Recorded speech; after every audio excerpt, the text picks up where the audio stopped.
My name is Anja Probe, and since 2005 I have been working for Textilwirtschaft. I am an editor for economics, and I, of course, also focus on sustainability, meaning sustainable production, fair labor conditions. But what does sustainability mean for a label such as L&T? And I would like to discuss this with Thomas Ganter. He's COO at L&T. He has been working there for 15 years, and he is responsible for everything that the customer sees: the assortment, visual merchandising, HR, marketing. Those who are not familiar with L&T, a few facts on the company. Next to the main showroom, 19,000 square meters, he has a sports fashion, young fashion house, and a market hall, and some other premises, and the company has a 113-year history. 28,000 square meters, 521 employees, and around 61 million euros of sales in 2021-2022. First of all, a question to you. When and why has sustainability been so important for L&T? Well, a very good morning to everyone here, and thanks very much for the invitation, for being here. Well, sustainability, I think we think it is of prime importance and a board matter because it affects all of us, and it is an entrepreneurial core task because sustainability, economy, and social responsibility go together, not only in the SME sector but for every operation. And what areas are especially affected at L&T? So what are the areas where you focus on sustainability? Which ones did you take a closer look at? Well, in 2009 and 10, we started looking at the project profit, not sustainability proper. We actually went through operations and we said, where can we save some money? The lights were on everywhere in all of the corridors, and we simply started installing detectors, and we turned everything upside down in our company to check whether we can save money somewhere. Then we started installing PVs, we built new logistics, of course, PV was installed on the roof, and this is how it developed over time. Of course, we exchanged and replaced lighting systems. We always installed the latest lighting technology, LED lights as available, and with the corresponding lighting quality. Today, there's hardly any area left where we do not act sustainably. Just to give you some figures, 4 segments as we report them. We have the big topic of facility management. So building, heat, power. This accounts for roughly 50% of our CO2 footprint. Then logistics, especially upstream logistics, they account for roughly 14% of our carbon footprint. Then marketing. Everything we send out to our customers, our shoppers, printed matter, this accounts for another 16%. And then the employees, the staff, commuting, all of the employees have to reach their workplaces somehow. So this accounts for another 14%. So this is 4 major components. And smart people will actually find out that 3 to 4% are missing. You already mentioned a report. L&T last year for the first time published a professional CSR report, and now a few weeks ago the second report was published. What was easier the second time, and what were the most important learnings for you? I always thought you only get the boss's answers, the detailed answers. Well, you should ask other people for that. No, what I learned in my office is that nothing was easier with the second report. I had thought that this would happen. We set standards. We actually mined the data. We know what we want to have as data in future for the first report, and we then built on the status quo. That's what I thought, but this was unfortunately not the case because obviously in terms of standards, these standards had to be readjusted. The GAI report, the standard report was adjusted. We had to respond to this, and we became smarter through the first report, and had to find that certain things need to be adapted. We already mentioned it because there's not only the CO2 footprint, there's also the head print. I didn't even know that this exists until a few weeks ago. And when the seal clarity, their new standards, their new seals out, and they actually change everything. As soon as a standard changes, things get difficult. Before we come to the assortment, perhaps you can give us one or two specific targets that you achieved. Well, we're definitely very happy about the database we have. This is like a point of reference that we can make reference to. How do we develop? Of course, everybody wants to improve, but at times you also become worse in what you're doing, but at least then you know that you're not improving. In the review period from between the first and the second report, we can also say, in terms of the carbon footprint, we have not improved. We have consumed more. Nobody wants this, but you can account for it because there was still restrictions that we suffered during the period under review caused by COVID, and then our e-commerce increased, which impaired our carbon footprint. But the good news, on the other hand, is that we also scored some successes.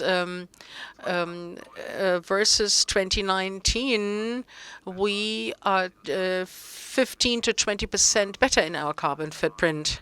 And I think that this is also good news that is not really very clear. Everybody only looks at the reference here. We have not improved versus the last year, but we're far better than in 2019. And I think this is a good development. Now I would like to talk about the product range, because we are on a trade show here and we've got the new Neoknit right next door, and LRT also wants to offer fairly produced fashion. But why is it so difficult? I could see in the report that the share only increased from 3% to not very much. This has to do with the data collection. This is just a gut feeling, but actually I think that we're at 5 to 7% in terms of fairly produced garments, because we don't capture everything because there are no standards available. So let me encourage all of our partners and suppliers at this juncture. We actually source 70% of our items via EDI, but there's no information relayed versus sustainability, and we have to work on this because we still type it in manually. We actually tell our purchasing agents at the trade fairs or in the offices that, and this is arbitrary as well, that the 14 labels that we have defined, the seals that we have defined, that they need to be captured in our systems. And you did it via Siegelklarheit.de. So it contains 34 seals when I last looked at it. I think this is probably not true, but we have the 14 good and very good seals or certifications. We picked these and said, these are okay for us, and everything worse, we're not interested in. And as I alluded to a minute ago, unfortunately, in the Siegelklarheit list, in the clarity of seals list, there is change, and then you have to adapt it and change it manually. Everything you do manually is bad. And on top of the Siegelklarheit, you've got all of the manufacturer seals. Adidas, for instance, comes up with ideas. All manufacturers fiddle about their own sustainability seals, and it is up to us to decide which is really sustainable and what isn't. Is even the last thread or yarn sustainable, and who decides? This is difficult to my mind. So manual input in the company so that you build a database is one thing, but how difficult do you find the gathering of the information, because the buyers are now in the order round and they of course have to ask the suppliers, but how open is the communication, how clear is the information? Do the manufacturers all have these seals? No, they don't most of the time. It would be easier if they had. As I said, there are many initiatives and offers at the showrooms. At times there's one garment that is sustainable, but at others it is a whole collection. But the whole sector looks like this, and makes it so difficult. Are we to buy this individual sustainably manufactured garment, and how shall we handle it, and how shall we communicate about it? This is why it's so difficult. There must be a standard, one standard, that allows you to say what is sustainable. Wunder is also here in the room, and when you talk to him, then I feel like an apprentice, and he's the master. It is crazy what this guy knows, and I love when he tells me. And I always find that there's so much to catch up on. This is, of course, an extreme example. I realize that not every company can be oriented like this, but sustainability affects each and every one. And to become credible in communication towards shoppers saying, well, this scarf was sustainably produced, it takes transparency. Not for us as retailers alone, but also in communication with end users. So basically, it's a central database that you need, and next to the master data of the items that you get via EDI, you also need information on certificates and seals and manufacturing conditions. I think Katak tries to set up such a database. So are purchasing groups helpful in this respect? Well, if they don't come up with their own cosmos again, I'd say yes. Such a database would be great, but if Katak actually creates another silo, it doesn't help at all. I think it wouldn't be the right way to go. Whether this is done by associations, if the associations say this is what it should be like, then you've got a standard to comply with. It is so much better to have clarity. Now you're saying that to assess suppliers you use official certificates, and you are sometimes angry about the many own creations that exist. But on the other hand, you are also in procurement, you are also the president of Intermed, and you also buy private labels, and private labels do not have any certificates. Why? Unpleasant? No, it's not unpleasant.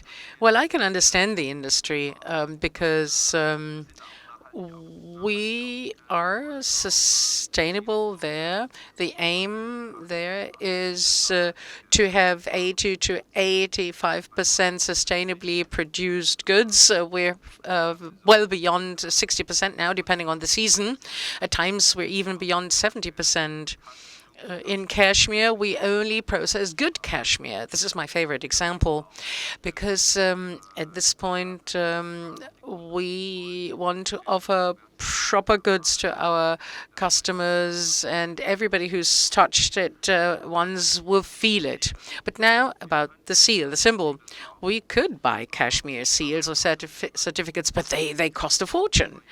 And for each season. And we said in the private label area, which is very subject to value for money, why should we pay a high five-digit amount for each season to hopefully get a hopefully sustainably produced hang tag that our shoppers actually cut off and dispose of. So we didn't like the idea too much. For commercial reasons, first and foremost, and this is why we're not doing it. And this is, I understand it when producers say, well, I'm paying a lot of money per certificate or per seal, because depending on the numbers, the volumes, the prices go up. But the data is available, but nobody knows that we actually use good cashmere for private label products, which is a shame too. I don't have a solution for this. But this should be part of a system that tells everyone, yes, it is good, sustainably produced cashmere.